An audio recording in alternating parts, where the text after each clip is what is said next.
So this past Saturday, I was heartbroken as our Dallas Cowboys, I'm a big Cowboys fan, got beat up by the now LA Chargers.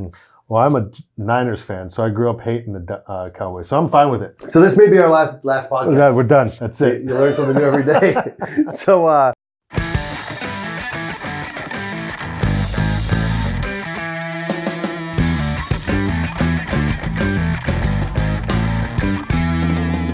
Hi, welcome to episode 9 for What It's Worth Coaching Podcast. I'm Coach Tighe. I'm here with Coach Hines. And we're here episode 9. Our topic is today is we're going to go over a Cowboys film, which you shared on Twitter the other day. But first, I want to go ahead and let you guys know that we're out on Instagram. It's at For What It's Worth Coaching. Go out there and like us, share us with your friends and family. Let them know that we have a podcast. If it's worth sharing to a new coach that you know or any other family members. This is also the second podcast where we got filmed with JC Navarro Films. Big shout out to JC. Big shout out. JC's an awesome guy. You go to church with him, and he's doing our film and our editing. So pretty happy about that. And he does a lot of work throughout the entire San Diego area. San Diego, yeah. So if you're looking for some film work or just need someone to take some film of anything, hit him up as JC Navarro Films. He has a Instagram page and also a website. So another shout out goes out to GameStrat, which you used during the season. Yeah, GameStrat is instant sideline replay. This past season was our first year working with them, and I'll tell you, Coach, it was a game changer. We had the capacity to, get the plays that we just ran literally a matter of seconds after running the play, so you can show your players right there in live time the things they did right or the corrections they needed. And they are, bar none, some of the best people I've ever worked with as far as their customer service. Definitely. And it'd be nice to see if they do any baseball stuff, because it would be nice to be in the dugout, especially as a hitting coach. I'm sure they do. After their hits. So if you guys get back to us on that, we'll be able to check that out. But let's talk about the Cowboys film that you put up on Twitter. Yeah, so as Coach mentioned, the topic of today's podcast is what coaching, really what coaching may or may not look like, because it's different for all of us. So this past Saturday, I was heartbroken as our Dallas Cowboys, I'm a big Cowboys fan, got beat up by the now LA Chargers. Well, I'm a Niners fan, so I grew up hating the Cowboys, so I'm fine with it. So this may be our last podcast. Yeah, we're done. That's it. You learn something new every day. So if you haven't seen the film, we're going to try to put a little link to it up here. But if you haven't seen it, it's an 8-second little shot of 3 of their linebackers, but the camera really focuses in on veteran Sean Lee and rookie Leighton Vander Esch sitting on and we're getting beat up bad in the game. I say we like I'm one of the teammates. Right, you got to. And one of the linebacker coaches, Chris Richard, from what you see on film, is just laying into them. And I had shared that video on Twitter and simply said, this is what being coachable looks like. And it got a bunch of retweets and a lot of amens and hallelujahs and all that stuff and yes. And then things started rolling in, and people who I've followed for years on Twitter and respected and still respect were saying things like, no, it's not, it's bad, there's not a time and place for that, it's wrong. So that's what we want to touch on here, on what coaching looks like to so many different people, players, coaches, fans, parents, and all that. So what I liked about the video was those 2 players. These are young men, but still men in the NFL who are getting paid millions to play at the highest level. You could only see the back of the coach, and his arms were flailing, and he was animated. He was locked in. The players were just as locked in. They were sitting there. Eye contact was unbelievable. They were looking at their coach. They were nodding their head. And I don't know. I wasn't there, but it didn't look like 2 scared athletes that were nodding just to have the coach shut up, just to have him be quiet. They were locked in. They were focused on what he was saying. And from what I took from it was they were being coachable. Now, the feedback, once again, as I said, was kind of all over the place. A lot of people in support of it. A good number of people surprised me and felt like, well, there are a lot of concerns. The concerns they shared were, well, hey, there's never an excuse to yell at players. Never. High school, Pop Warner, youth, Little League, professionals. It's hostile, and then the B word started getting thrown around. Bullying? Bullying. Oh. And bullying is near and dear to me. I know you have 3 young children, 3 young sons. I have 4 children, and I some of my kids were bullied when they were younger. And it's heartbreaking as a parent, and there's never a time or place to bully a child or an adult. Right. But man, in today's day and age, when everyone gets a trophy and everything is so politically correct and all that, I hear the bullying word and I hate it. And I've coached with bully coaches. Man, it just eats at me. I just have no respect or tolerance for it. That being said, I think the word bullying gets thrown around way too easily nowadays. There's no excuse for it. So you saw the video. Yes. So before I share really a little bit more of my take, what did you see in the video? See, I didn't see the video until you showed me just before we went on air here. And, I see exactly what you see. I look at an animated coach, and the way he was yelling wasn't pointing and downgrading or above him. He was squatting, getting like he was getting ready to show him, like, hey, this is what you need to do. You need to get up there. And, like you said, the players were locked in. They were engaged in what he was saying. And to me, if as a professional football player, they could walk off, throw their hands in the air, walk off, and just say, this guy doesn't, because he's just a coach. Yeah. He just yells at me all the time. But there was that time that something must have happened, and they knew something happened, and the coach saw it and was re-emphasizing, this is what you need to do, and they were ready to go. So for me, I saw it as, yes, it was the time and place was a good spot for it. They're on their backs. Cowboys are up, new team. They're learning how to win in the playoffs a lot more. They're going to be there. It's taken us a long time. It's taken a long time. Yeah, my Niners, yeah. But, they know they're on their way there. And they need to learn how to win in those big game situations. And that's probably one of the time and place for that type of, I'm not saying yelling, raised voice, emphasizing on what he was saying. Yeah. Well, and you and I both mentioned that they were locked in. In my 20 years coaching high school football and all the years you've coached baseball at so many different levels, if you haven't earned that trust of that coach, if that coach hasn't earned your trust and respect, they're going to roll their eyes, especially in today's day and age. They're going to kick over a water cooler. They're going to walk away. We would have heard or read a tweet now by either Sean Lee or Leighton, Vander, Esch, someone saying something derogatory about the coach. Right. What we don't know as outsiders is the time and dedication and heart that's been poured in to building a relationship that it appeared to us, at least, that they had. And we could be wrong, but that's what we saw. What we didn't see, that was one of my biggest takeaways, was what we didn't see wasn't even something that you can see. It's what we didn't hear. Because the number of times I've watched that little 8-second clip, we don't know what was being said. He could have been swearing at them. He could have been saying things that are, fine for grown men, but still not appropriate. He could have been saying horrific things to them.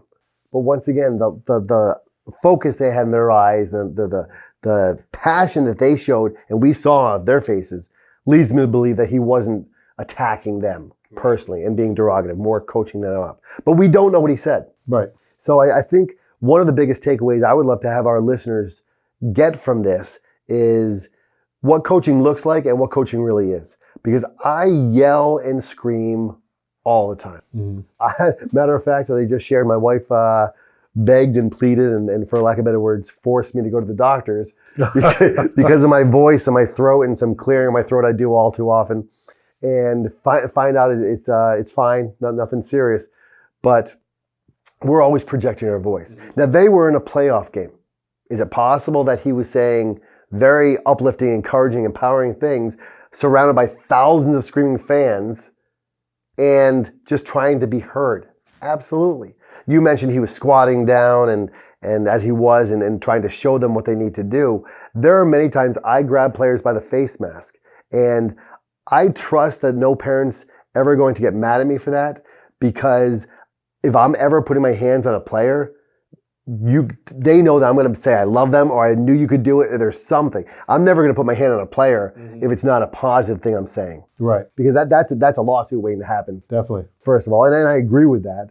But when I grab a player by the shoulder pads or I grab him by the face mask, it's always a positive thing. Just I knew you could do it. And there's a picture of a former player of mine back when I was coaching in New Hampshire. It's one of my favorite pictures, one of my favorite players of all time. And I remember what I was saying to him at that time. But if you didn't know and you saw the look in my eyes, you couldn't see his with the helmet, you'd think I wanted to rip his head off. Right. So I think we have to be careful as outsiders, not being in there in the moment of assuming what was being said. Yeah, I know when my son first started playing football, and so my house butts up against a football field, which you absolutely love coming over during football season. I do. I don't know if you're trying to scout the other team or what, but good thing they're not in the same division. But the one thing I told my son, because I know the football players, the football coaches are loud, and to get a point across, they're usually louder than normal other coaches. But I also told my son, hey, listen to what is being said, not the way it's being told to you. Yeah. Because the coach is trying to coach you, and coach is trying to emphasize on what they're trying to teach. So, especially with those parents up in the stands, you see the coaches yelling and screaming and stuff. It's a fun game. We're all excited for the kids, but it's a good opportunity to sit down with your son or daughter and have a discussion. It's like, hey, the coach was awfully loud today. What was he or she saying to you?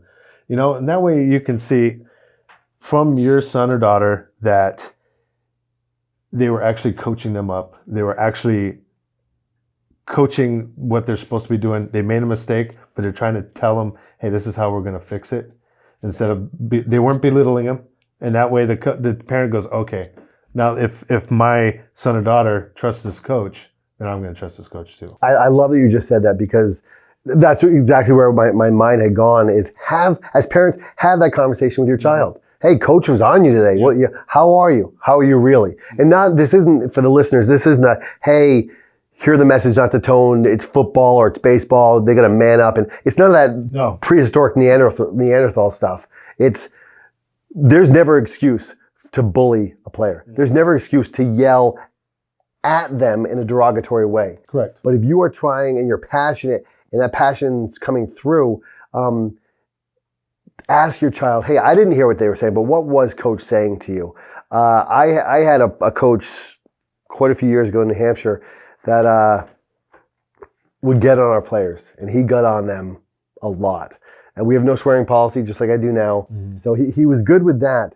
But I pulled him aside one time and I said, hey, do me a favor. If you get on a kid in practice, and I'm fine with you yelling at him, but if you get on a player before you leave that practice field, pull him aside, put your arm around him and say, hey, listen, I love you. Just understand this is why. So once again, reiterate what you were trying to teach in a calm, controlled manner. Because sometimes if we are so animated, that might get lost. And we don't want our message to get lost. And he looked at me and said, I'm not going to say I love him. I was like, but you do. You do love these guys. He said, well, yeah, but I said, then don't say it. If it's not sincere, don't say it. But if you don't want to say you love him, then stop screaming at him. Yeah. And it was interesting to see the little paradigm shift of what had to happen. There's a time and a place for all things. I teach fourth grade for a full-time job, for a living. And I'm animated in the classroom. I'm passionate in the classroom, but I'm teaching fourth graders. I spend more time sitting on the ground with them. And I'm not yelling because I'm not on a football field projecting my voice. And the passion is seen in a different way. But I feel confident in conversations I've had with my students I teach and their parents, and the players I coach and their parents, and both high school and fourth grade know that I love them. They know that, and it's not an excuse once again, and I get this, the disclaimer from some people saying, well, we don't want youth coaches or any other coaches to watch this video and say, hey, that's what they do in the NFL, so I can yell at my kids. Right. We don't know what they're saying. This is not in any way an excuse to say, hey, it's fine to yell at your players. We can't assume he was yelling at them and not passionately coaching them up. Correct. With a purpose to make them better. Definitely. And I found going through something I learned going through baseball is, one of the best way to reach, especially in baseball, best way to reach a kid on an error or a strikeout was pulling them aside and talking to them calmly, like they're young men. And I always found that from faults of my own and some of the failures I've done is being loud. They tend to tune you out, and so when I told the kids when I was coaching high school baseball, I'd pull them aside and say, hey, if I'm loud and that means I'm having fun with you. But if I pull you aside and talk to you calmly like I am right now, this is serious, coach. This is when I'm trying to coach you, is trying to let you know that we're going to fix whatever your problems are.